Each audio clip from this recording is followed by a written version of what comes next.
知話人生又嚟啦，師傅你好啊。東東你好。上次咧嗰兩集我哋講咗4個生肖嘅運程啦，今集咧繼續咯。今集我哋會講狗年同埋生肖豬嘅運程係嘛？冇錯啦，冇錯啦。好，咁我哋睇翻咧狗年嗰個生肖年份係分別1958、1970、1982、1994、2006同埋2018年嘅。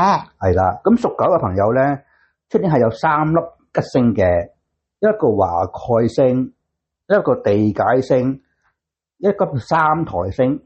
華蓋星咧就係一個文學嘅星嚟嘅，即係代表你喺文筆方面咧係有出名同埋有成就嘅。但係咧幾多個唔好嘅地方就係話佢比較孤獨啲咯，孤獨即係唔中意同人溝通咯，收埋自己嘅。咁地解星就係話地解就係話你喺路上面嘅一切交通意外啊，唔好嘅嘢咧，佢都幫你解決咗，咁你變咗就會行出街會安全啲咯。哦，即係呢個係一個交通即係嗰方面，喺路上面嘅意外都會影響唔到你嘅。都會化解到嘅。係啦。哦。三台咧就係一個榮譽嘅星嚟嘅，即係話你係三台就比高位咁解嘛。你有三台星咧就係話有到榮譽啦，有地位提升嘅效應咯。會唔會同升職有關啊？有，冇錯，三台就會有機會升職嘅。有機會升職嘅。係啦。即係打工仔，大家都可以睇翻啦。咦，今年都可能有機會升職加薪啊！但係空星咧，佢有3粒嘅，一個披頭，一個官符，一個五鬼。披頭星其實就係代表喪事咁解嘅，即係咁。如果你屋企有啲老人家啊嗰啲咧，或者啲長輩嗰啲咧，你多啲留意佢健康狀況啦。師傅啊，我都有問題。個披頭同喪門其實有冇大分別？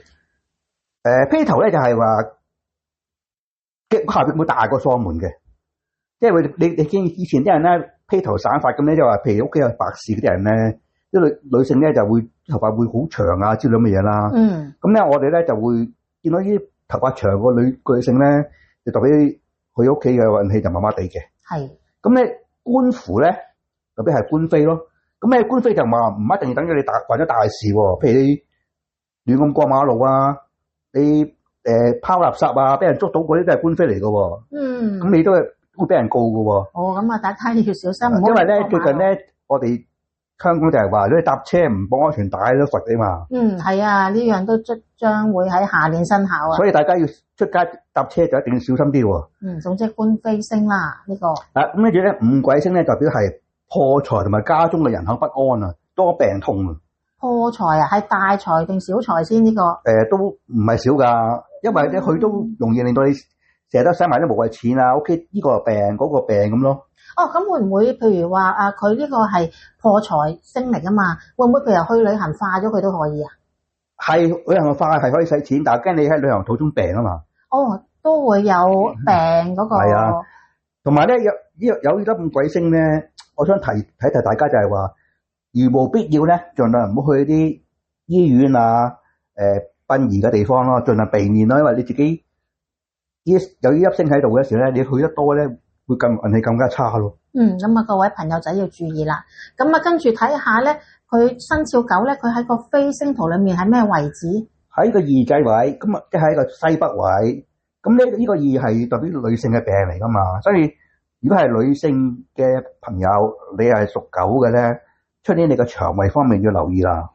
容易消化不良，容易有血管啊嗰啲問題咯。即係咪做下啲 body check 會好啲啊？係啦，因為你二仔度咧，變咗就麻煩啲咯。明白晒。好啊，咁我哋跟住咧睇翻生肖狗年嘅朋友仔健康運咧。頭先講咗少少啦，腸胃問題仲有冇其他要注意咧？有㗎，因為咧佢呢個狗咧係一個戌，即係火庫咁解啊嘛。火庫即係代表你嘅心臟血壓都係唔正常咯。所以大家要食嘢就食啲清啲嘅嘢啦，唔好咁多煎炸嘢咯。同埋盡量唔好飲酒咯。唔好飲酒同埋食啲比較刺激嘅嘢都避免啦。避免啦，如果唔係容易病啦。明白晒。因為你有披頭同埋五鬼咧。除咗你屋企人嘅健康唔好之外，自己健康都差噶嘛。好，大家都要留意翻啦。好，咁跟住工作運又如何啊？工作運有地解、三台、華蓋，全部都係好嘅，所以工作運就會有提升咯。即係順利嘅。係啦。好啊，咁啊，做生意嘅朋友咧，做生意朋友 OK 㗎，就會唔係賺好多錢，但會平穩咯。即係唔會話會蝕錢啊嗰啲，會平穩嘅，會平穩嘅，係啦。好，咁啊，跟住財運都係啦，係啦，財運都係正財多過，都係正財多，係啦。偏財小賭怡情啦，偏財又未到咯，又未到嘅。好，咁我哋睇翻，咦嚟緊姻緣喎，對單身同埋結咗婚嘅朋友有冇啲提示啊？姻緣就平淡咯，冇乜特別進展喎。都係悶喎。會唔會有單身嘅會揾到另一半咧？今年嚟緊嗰年機會微啲咯，微啲嘅。咁啊，即係要等下姻緣，或者未必喺下年到。係啦，冇錯啦。係啦。咁啊，享受埋多一年單身先啦，係嘛？捱多年先啦。都唔係捱嘅，享受啦，係嘛？係啦。係啦。咁啊，跟住如果結咗婚嘅夫妻啊，咁個感情又如果結咗婚嘅夫妻咧，做丈夫嗰位咧就要留意自己嘅太太嘅健康情況啦。因為就講咗啦，女性嚟講係會多病痛啊嘛，所以屬狗嘅女性咧，出年大家要留意自己嘅身體。明白晒。好啦，跟住我哋睇翻豬年嘅運程咯。咁我哋睇翻個出生年份先啦，係1959、1971、1983、1995、2007同埋2019年嘅。係啦，屬豬嘅朋友咧，出年係有兩粒好嘅吉星，一個玉堂星，一個月德星。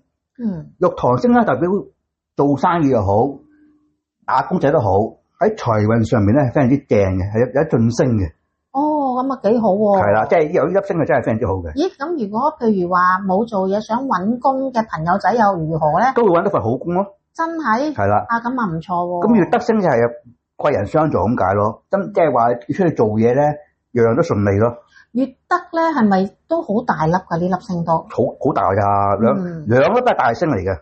係大星嚟嘅。非常之好嘅。咁啊各位朋友仔注意下啦。咁下年咧呢粒月德星咧係貴人星嚟嘅。好啦，但係佢有三粒空星，一個小耗星，一個死符星，一個劫煞星。嗱，小耗星咧，大家睇個字都知啦，係破財咁解啊嘛。係。但係咧，呢個係小財嘅啫，破小財。即係話你搵到錢，升個級，請啲朋友出去食下飯啊，飲下茶嗰啲咧，呢啲係小耗嚟嘅啫，咁所以就冇乜大問題嘅。但係咧，死符咧就有啲麻煩啦，就係容易病啊，甚至係大病喎，同埋意外咯。意外啊？因為你太過開心咧，得意忘形啊。會唔會係一啲劇烈嘅或者運動啊，例如滑雪啊？都會㗎，因為你容易受傷㗎。會踩單車嗰啲可能都會易受傷係咪？係啊，所以咧，但問題最麻煩有劫煞星啊。咩劫煞咧？就係話你財不可露眼啦。如果你太過露眼咧，就容易引嚟打劫咯。打劫唔係就咁打劫喎，會容易受傷喎。即係有損傷喎。係喎，即係唔係就咁攞錢走喎，係會即係令到你有傷害喎。即係財不可露眼啦。係啦，所以出年屬豬嘅朋友咧就係話啲錢咧要收埋啲。雖然你係搵到錢有升級係好開心嘅，但係咧要留意自己個安全咯。即係唔好咁張揚啊。係啦，仲有一樣就係話咧，屬豬嘅朋友咧就係記得去拜太歲同埋攞太歲符咯。佢有冇啲刑太歲嗰啲嘢發生咧？未有嘅，呢個豬未有嘅，但係都去拜一拜啦。因為你容易有劫煞啊嘛，你希望避開嗰啲唔好嘅嘢啊嘛。有死符咁，你病過都會病嘅，但係唔希望唔好大病咯。所以去拜太歲啦，最好就係啦，係啦。明白。咁今年生肖豬佢喺飛星圖係咩位置咧？飛星都係喺西北二仔位，咁都係因為咧佢土克水啊，土克水咧咁你變咗咧你就容易有消化系統嘅毛病咯。咁啲魚生啊、刺身嗰啲咧，同埋啲啤酒汽水嗰啲咧，要盡量少食咯。即係凍飲生嘢就避免，生冷嘢就要避免咯。如果唔係，好容易腸胃方面有問題。明白，即係佢其實健康運都嚟緊都係唔係咁好喎。係啊，即係留意翻啦。有事業上嘅成就，但係健康唔好，咁即係好煩噶嘛。咁係咪就其實做翻個身體檢查會好啲咧？即係了解翻個身體狀況。佢同呢個同屬狗係差唔多啦，就係女性嚟講係會弱啲咯。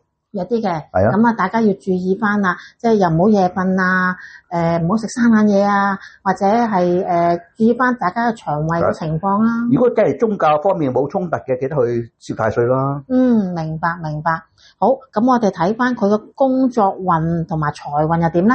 財運 OK 㗎，總之就係話正財係有，偏財有少少。咦，我即係可以買下六合彩㗎咯。買六合彩啊，或者係去即係賭少少馬仔啊，都有機會贏㗎。咁啊，各位朋友仔又可以試下咯喎。咁當然啦，唔會鼓勵大家賭博，係啊，即係玩下啦，小賭怡情啦，玩下啦，係啦。咁好啦，咁啊睇下嚟緊生肖豬嘅姻緣啊，單身會唔會都有着落啊？有啊，會有人介紹桃花俾你㗎。即係朋友介紹會有啲桃花嚟，咁呢啲桃花係堅定流先？真㗎，真嘅。係啊，咁啊單身嘅，即係有啲長輩，呢啲通常係長輩介紹嘅。係啊，話介紹個好嘅女仔或者男仔俾你啦咁樣。即係男女都可能會姻緣到啊。係啦，因為有貴人出現啊。咁譬如夫婦之間下年嘅運程又點咧 ？OK 嘅，相處得唔錯嘅。相處得唔錯嘅。係啦。即係冇乜嗌鬧交啊嗰啲情況。唔係間中一次都有嘅，但係你話整體嚟講係 OK 嘅。明白晒。即係其實如果豬年嚟講，下年其實都唔錯㗎喎。OK 㗎，唔錯㗎，係啊。除咗身體上係。又揾到錢。不過就驚你揾到多就大家得意忘形嚟有啲損失咯。唔係財多身子弱係嘛？唔係呢個唔係嘅。咁啊得啦，咁啊請下人食飯亦都係開心事啊，係嘛？自己都有份食啊嘛，就消耗咗佢啦。係啦，冇錯啦。咁啊最緊要都係身體方面啊，俾啊大家屬豬嘅朋友要真係要留意翻啊。都係有樣提大家嘅啫，因為你有死符星啊嘛。